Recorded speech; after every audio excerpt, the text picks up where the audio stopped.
Amigos del Búho, muy buenas noches, bienvenidos a Pico a Pico. El país sigue en llamas, realmente, pese a que le han otorgado, menos mal, el Congreso, el voto de confianza a Violeta Bermúdez y su gabinete. Hoy estuvo en el Congreso y debido a que se dio la noticia de un fallecido por las protestas de los agricultores, esta vez en La Libertad, decidieron suspender las largas intervenciones que suelen tener y otorgar y votar de una vez para que el Ejecutivo pueda atender esta situación de emergencia. Ayer se cambió el ministro del Interior y un día después ya tiene su primer conflicto. No sabemos cómo manejado porque el saldo de un fallecido siempre es producto de algún desentendimiento, ¿no? Y además es un costo muy alto para pagar por este tipo de conflictos. La votación fue de 111 votos a favor de dar el voto de confianza a Violeta Bermúdez y su gabinete, 7 en contra y una abstención. Bueno, esto ha ayudado un poco, pero la situación sigue de conflicto desatado por las protestas de los trabajadores de la agroexportación. No parece que va a tener un final muy próximo. Hoy, esta tarde, se ha roto el diálogo en Ica que llevaban a cabo los ministros de Trabajo y Agricultura. Así que estamos en cero otra vez. Y el conflicto se ha extendido, como saben, desde esta mañana en La Libertad, donde también hay un importante grupo de trabajadores de este sector. Hay un fallecido, un joven, Jorge Jenner Muñoz, de 20 años, en Chao, Virú, La Libertad. Sobre este tema de las protestas en Ica y en La Libertad vamos a hablar en la segunda parte de este programa con los periodistas de los medios digitales de Ica, La Lupa y de La Libertad, Noticias Responsables, para que nos den las últimas actualizaciones de lo que está ocurriendo ahora mismo. Y como saben, ayer se aprobó la ley de devolución de aportes de la ONP por insistencia en el Congreso de la República. Hemos invitado para tratar este tema esta noche a los congresistas por Arequipa, José Antonio Núñez y José Luis Ancalle. Ellos han votado de manera opuesta, ¿no? José Antonio Núñez votó por no aprobar no insistir con esta ley observada por el Ejecutivo por el impacto económico que podría tener en el país, y José Luis Ancalle votó por insistir para aprobar esta devolución de aportes de la ONP que costaría unos 15.000 millones de soles al Tesoro Público, que no se sabe de dónde van a salir, más allá de que la medida pudiera ser justa. Vamos a hablar de este tema, vamos a dejar que los congresistas expongan cuál es la motivación, las razones de su votación en el sentido que lo han hecho. Y vamos a comenzar, estamos esperando al congresista Ancalle, se unirá en cualquier momento, pero vamos a comenzar ahora con el congresista José Antonio Núñez. Él es del Partido Morado, como saben, toda la representación del Partido Morado votó en contra de insistir en esta ley. Señor Núñez, ¿por qué dicen algunos afiliados a la ONP, ustedes no quieren que se les dé una cosa que es de justicia? Por ejemplo, para los que no han alcanzado una jubilación y habiendo hecho aportes han perdido todo y reclaman su devolución. Cuéntenos. Mira, te explico un poco el tema. Yo estoy consciente de que la ley actual del Sistema Nacional de Pensiones comete excesos, como el que una persona haya aportado 19 años y 11 meses y no reciba el día de hoy absolutamente nada. Esos son excesos que se debían de corregir y precisamente en esa línea yo presenté un dictamen en minoría como miembro de la vicepresidenta de la Comisión de Economía en el cual buscaba subsanar este problema, pero no solo era subsanar el problema, sino era arreglarles la vida a todos los pensionistas del Sistema Nacional de Pensiones. Pero no todos se dieron el trabajo de leer, conversé con varias personas, conversé con algunos voceros y algunos reconocieron que el dictamen en minoría era mucho mejor que aprobar la ley en insistencia. Pero preferían el aplauso del momento y es más, me buscaron al final de todo y me dijeron que una vez que se presente, que el Ejecutivo presente al Tribunal Constitucional la inconstitucionalidad de la ley, pues que presentemos mi dictamen en minoría como una ley nueva de manera multipartidaria. Entonces, todos saben perfectamente que en la realidad es inconstitucional. ¿Y por qué es inconstitucional? Porque es un fondo de reparto y todos aportan al fondo y de ese fondo se pagan a los jubilados. Hay personas que no lo tienen muy claro. Por ejemplo, yo les digo una cosa. Supongamos que mi empleador ha pagado por mí a lo largo de todo este tiempo la salud, que es dentro de la lógica podría decir, oye, si yo han pagado por mí por una atención médica y yo jamás la he recibido, lo justo es que me devuelvan porque yo no he recibido una prestación alguna por un pago realizado. Aparentemente sería lógico, pero ahora si vamos al análisis de fondo, nos damos con la sorpresa de que las personas, con el dinero que yo he aportado, se ha pagado enfermeras, se pagó médicos, se pagó personal de limpieza y se compraron medicinas. Si bien yo no utilicé ese servicio, hubo otras personas que lo utilizaron por mí y ese dinero ya no existe en ese fondo. Ese dinero se ha ido para cubrir gastos y en el caso de la ONP, ese dinero que se ha aportado ha ido para pagar pensiones. Entonces, cuando hablamos de la devolución, ese dinero no existe. Si bien podemos decir que el dinero está mapeado de cuántos aportes se han realizado, pero lo tenemos mapeado de los últimos años. No lo tenemos mapeado, y se los digo por experiencia propia, porque yo he trabajado en una empresa donde teníamos más de 400 trabajadores y había muchas veces personas que se acogían a la jubilación, pero eran personas de edad avanzada, y no existe un registro de los aportes que pudo haber realizado cada persona. ¿Cuál era uno de los grandes problemas que tenían? Que cuando iban a la ONP les decían, tienes que demostrarme que has aportado a lo largo de, tienes 10 años, 15 años, entonces las personas empezaban a tratar el calvario de tratar de demostrar cuántos años habían aportado. Pero en ese proceso existen muchas empresas que dejaron de existir, ya no existen. ¿Cómo demostraban esos aportes? Y no había cómo acreditar. En este proceso lo que se plantea, porque ya ha habido una reforma a los procedimientos, es que en lugar de que se reconozcan 4 años, se puedan reconocer 6 años vía una declaración jurada. Otra de las ventajas que se ha planteado es que en el proceso, si a ti te faltan, digamos, tienes 7 años, te faltan 3 años para jubilarte, el Estado te haga un préstamo de 3 años. Te hace ese préstamo de 3 años y podrías acogerte a una jubilación a partir de los 10 años de aporte.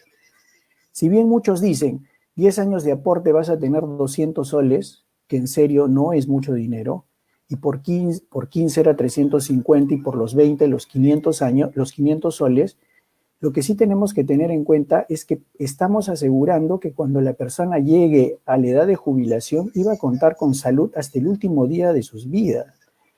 Y en esta crisis sanitaria lo que sí hemos tomado conciencia es que no hay nada más importante que la salud de una persona. Entonces, ¿por qué no ha podido llegar a esa solución intermedia que usted, digamos, propone? Por ejemplo, estos reconocimientos, ese préstamo, de manera que no sea tan injusto por un lado, pero por otro lado, que no sea tampoco, digamos, tan alegre para otorgar fondos, ¿no? Sí, mira, y no solo era eso, sino también lo que se planteaba en esta propuesta en minoría era que todos los jubilados del Sistema Nacional de Pensiones puedan recibir un bono de 930. Las personas que estuvieran en la ONP y al mes de octubre hubieran estado sin empleo reciban un bono de 760. Y todas las personas que no pudieran alcanzar un bono, digamos, la jubilación, se recibirían un bono de 2.790, pero recibiendo este bono perdían todos sus aportes realizados al Sistema Nacional de Pensiones. Entonces, desde mi perspectiva, era mucho más saludable. ¿Y por qué mucho más saludable además? Porque este texto yo lo había trabajado con el Ministerio de Economía y Finanzas. Entonces ya existía el visto bueno del Ejecutivo de que si se aprobaba esto, iba a pasar, la próxima semana iban a firmar le iban a promulgar la ley. Entonces, se ha perdido esta oportunidad porque, como bien ya lo han anunciado, la propuesta aprobada por insistencia va a ser observada por el Ejecutivo. Hace unos minutos miraba las noticias y dicen que se interpondrá una medida cautelar mientras el Tribunal Constitucional se pronuncia.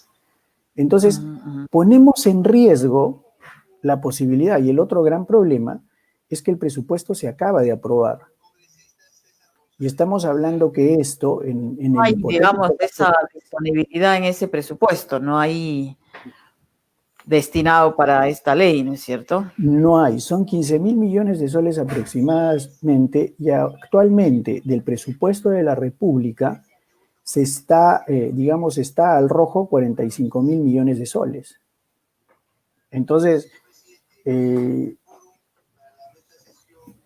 por todo lado no es... Vamos a escuchar ahora al congresista José Luis Ancalle, que él ha votado en sentido contrario. Perdón, señor secretario. Sí, a ver, vamos a, mientras el señor Núñez se mutea un momento, vamos a escuchar al congresista José Luis Ancalle. Pero antes les quiero recordar que está la pregunta de nuestra encuesta del día: si le parecen justos los reclamos sobre salarios más justos para los agricultores que participan en el paro agrario.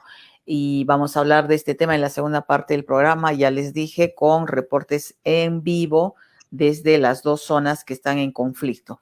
Buenas noches, congresista Ancalle.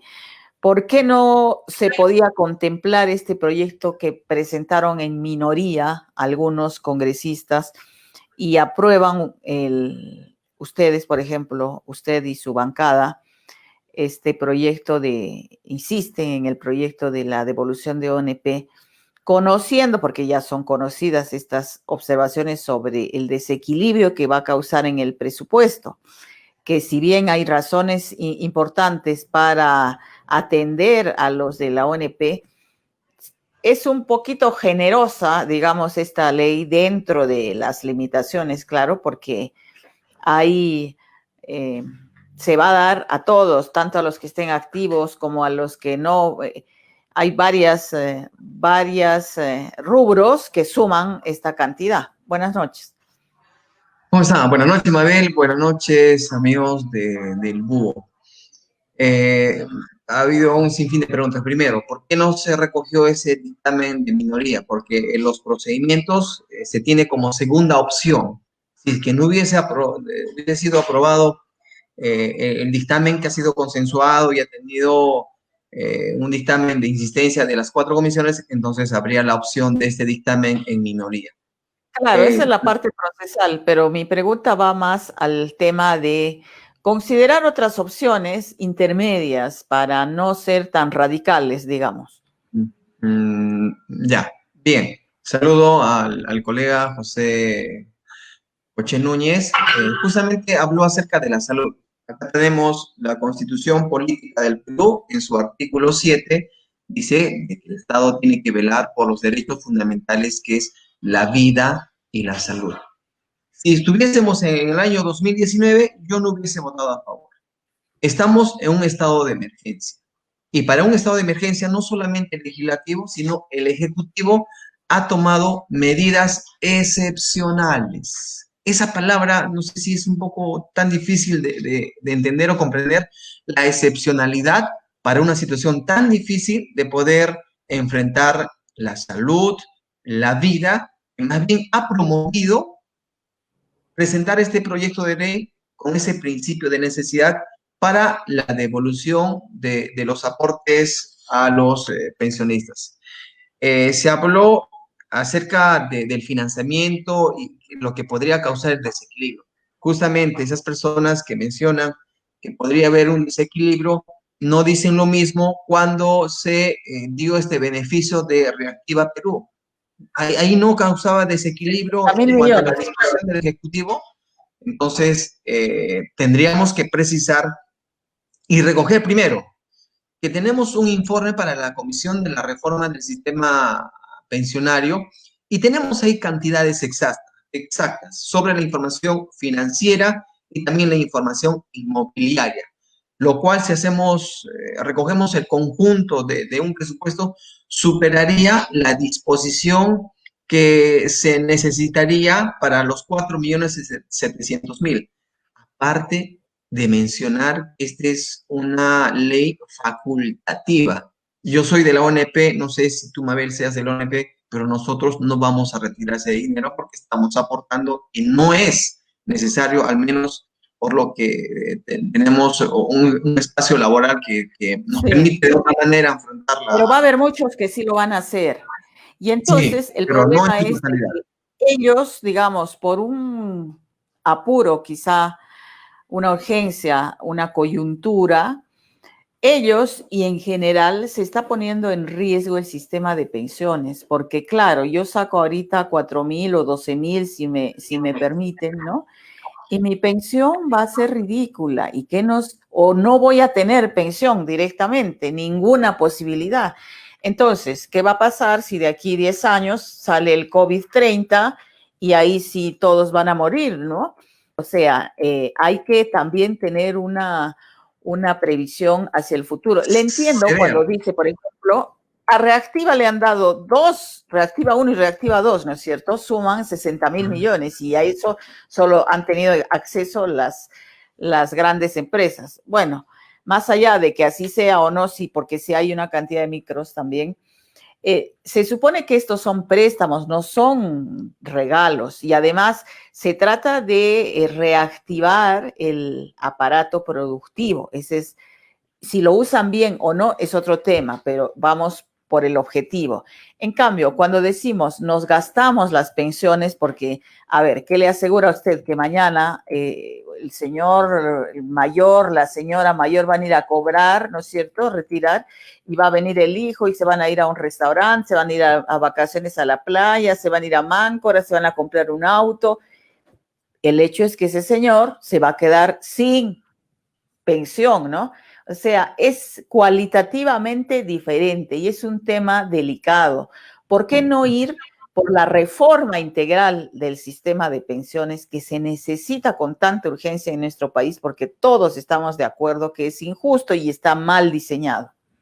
A ver, la propuesta del Frente Amplio fue en la legislatura anterior con los excongresistas para al menos tener una remuneración mínima vital para la pensión. ¿Alguien nos hizo caso? ¿Alguien se indignó de que aportantes que tienen 19 años y 11 meses, el Estado no les dé ni siquiera un sol porque no han cumplido ese requisito? ¿Alguien se indignó? Ahora, en este momento, donde nos encontramos en una situación tan difícil y que solamente vamos a paliar algo pequeño y mínimo porque ya no es la totalidad como han pedido. O sea, hemos cedido como poder legislativo, el ejecutivo también tiene que ceder para buscar un equilibrio y por eso que se ha tomado como límite una UIT. Y esto no es inmediato, va a tener que pasar 45 días para que se le pueda devolver el 50% y posteriormente incluso se va a incrementar el plazo para darle los otros 50%. Reitero, para paliar algo pequeño, algo que ni siquiera ellos van a decir con satisfacción enorme, que ahora sí voy a poder tener para mantener 1 o 2 o 3 meses. Es algo pequeño, Mabel, que les va a poder atenuar esa difícil situación en la que nos encontramos, se encuentran y que han fallecido, y no podemos esperar más bien que sigan falleciendo y que con este pequeño aliciente puedan enfrentar hasta que tengamos pues Bueno, por eso que ojalá fuera es una así, ¿no? medida Ojalá excepcional, ¿no? pero lo real es que va a bajar sus pensiones y eso es como permanente. Congresista, ¿está con nosotros? ¿Está con nosotros? Congresista Núñez, respecto a lo que dice el congresista Ancalle, que son aportes pequeños y en verdad 15.000 millones es la cuarta parte de lo que se ha dado para Reactiva Perú. ¿Cuál es el argumento suyo en ese caso? ¿El Estado no puede hacer ese esfuerzo con estas personas, así como lo ha hecho con los bonos, ¿no? Con Reactiva Perú, con los bonos? Ahora hay un bono para el sector público también, recién se ha anunciado, y no sabemos a cuánto asciende eso, porque son 3.000 soles para los médicos y para el personal asistencial. Entonces, ¿han hecho ese cálculo ustedes?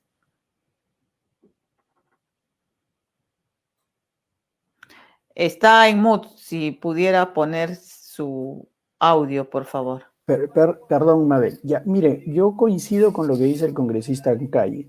La coyuntura es diferente. Si hubiéramos estado en el año 2019 y la situación no hubiéramos pasado por una crisis sanitaria que nos ha generado una crisis económica, las arcas del Estado serían diferentes. Y si es que hubiera una necesidad de devolverles a las personas, dentro de la lógica podríamos decir, si lo necesitan, que lo tengan. Pero en esta coyuntura estamos terminando un año con déficit. Estamos no solamente en una crisis sanitaria todavía, crisis económica, y ahora estamos en una crisis política. Entonces, el ilusionar a las personas con una pensión que no la van a recibir, porque ya el domingo lo había anunciado el presidente Sagasti, que no era factible poderles dar y que iba a recurrir al Tribunal Constitucional, a mí me parecía que lo más saludable para todos los peruanos hubiera sido que se permita que el ministro de Economía pueda asistir al hemiciclo y que se pueda construir una propuesta conjunta, como se hizo con la reprogramación de deudas. Miren, yo les digo una cosa, ellos habían cedido inicialmente, la propuesta inicial del Ejecutivo era reconocer pensiones a partir de los 10 años de aporte y un bono para todos de 760. Dentro de esa flexibilización y haciendo los cálculos, ellos habían ya aceptado un bono para todos los jubilados que necesitaban recibir pensión de 930 y a los que no llegaran a pensión un bono de 2.760. Si bien muchos decían, oye, 200 soles son pocos, pero si hablamos que una persona de 65 años ahorita se acogía a la pensión anticipada, iba a tener salud, iba a tener una pensión de 200 soles y en los próximos 20 años estos 200 soles iban a convertir en 48.000 soles que iba a recibir. Entonces, estábamos pensando no solo en el presente, sino en el futuro. Estábamos mejorando todo el sistema pensionario. Estamos beneficiando a todos los aportantes y exaportantes a la ONP. Era la oportunidad de mejorar la injusticia que sí se estaba cometiendo en el Sistema Nacional de Pensiones. Entonces, si hay algo que en verdad yo sí le reconozco al Congreso, es que gracias a muchas de las propuestas que desde mi punto de vista han sido irresponsables, lo han obligado al Ejecutivo a poner en agenda temas que sí eran sensibles y que sí cometían excesos e injusticias, como es el de la ONP. Porque si una persona aporta, tenía que recibir algo. Entonces, por ese camino se fue, a ese camino llegamos, y a mí me parece que lo responsable que debió de haber sido el Congreso fue decir que venga el ministro y dada la situación haga su propuesta, ¿no? Veamos un equilibrio, pero construyamos juntos una propuesta, porque se dice que 8 meses, pero en la realidad no son 8 meses. Si hubiéramos estado pensando en la población, se hubiera hecho eso, porque ahora ¿qué es lo que va a pasar? Va a observar la norma, porque ya lo ha anunciado, y va a decir, no se puede pagar, no la voy a pagar, va a presentar una medida cautelar hasta que se pronuncie el Tribunal Constitucional. Y como les digo, a mí, el día de hoy, han conversado conmigo algunas personas del Congreso después de haberla leído, o sea, han leído la propuesta un día después, y lo que me han dicho, mira, ahora que ha observado, que es muy probable que el Ejecutivo vaya a observar la norma, podríamos hacer que tu propuesta entre como una ley, pero la presentamos de manera multipartidaria. ¿Por qué? Porque ya se están dando cuenta que no va a prosperar y la gente necesita ahora. Entonces, exacto, a esto yo voy. Sí, ok, lo entiendo. El término no es observar porque ya lo observó. Lo que va a hacer es presentar una acción de inconstitucionalidad y una medida cautelar para suspenderla, ¿no es cierto?, en lo que demore en resolver. Pero lo que a mí me preocupa que pudiera pasar en este escenario explosivo que vive el Perú, entre otras razones, por el propio comportamiento del Congreso, no es lo único, pero ha influido. Ahora estamos con esta protesta de los trabajadores agrarios. Y yo tengo la impresión también que este proyecto de la ONP es la bandera de Podemos, ¿no? Y es su campaña electoral, en realidad, con miras a las elecciones de abril. Entonces, otros grupos, convencidos o no, pero de alguna manera le llegan a hacer el juego a Podemos. Y ahora corremos el riesgo de que hace esto el Ejecutivo porque siente que tiene que hacerlo, porque si no pone en riesgo las finanzas del Tesoro Público peruano, ¿no es cierto?